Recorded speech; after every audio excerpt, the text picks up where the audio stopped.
Visakha Tagarapu వలసలోని jewellery షాపులో భారీ చోరీ జరిగింది. యజమానిని బెదిరించి 7 కిలోల బంగారం దోచుకెళ్లారు దుండగులు. ఇదే విషయంపై పూర్తి సమాచారం మా ప్రతినిధి దుర్గాప్రసాద్ అందిస్తారు. దుర్గాప్రసాద్, చోరీకి సంబంధించి పూర్తి డీటెయిల్స్ ఏంటి? ఋషి, ఈ ఉదయం తగరపు వలసలో ఈ సంఘటన తీవ్ర కలకలం రేపుతుంది.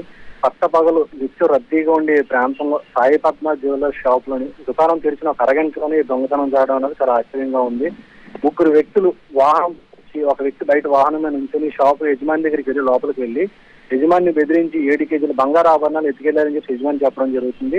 అయితే ఇంత రద్దీ సెంటర్ లో ఈ టైంలో ఇలా జరగడం అన్నది చాలా అందరికీ ఆశ్చర్యంగా ఉంది. ఇంత పెద్ద మొత్తంలో విశాఖలో ఎత్తుకెళ్లడం అనేది ఇదే కూడా ప్రథమం అని చెప్పాలి. ఈ యొక్క సంఘటన పోలీసులు కూడా ఇప్పటికే దర్యాప్తు కూడా ప్రారంభించారు. ఈ 7 కేజీల బంగారు ఆభరణాలు మొత్తం అన్ని కూడా యజమాని నుంచి లాక్కుని వెళ్లడం జరిగిందని చెప్పేసి పోలీసు దర్యాప్తులో ప్రస్తుతం మనకు తెలిసిన సమాచారం. దీనిపై కఠినంగా వ్యవహరిస్తామని కూడా పోలీసు శాఖ కూడా చెప్పడం జరుగుతుంది. ఋషి.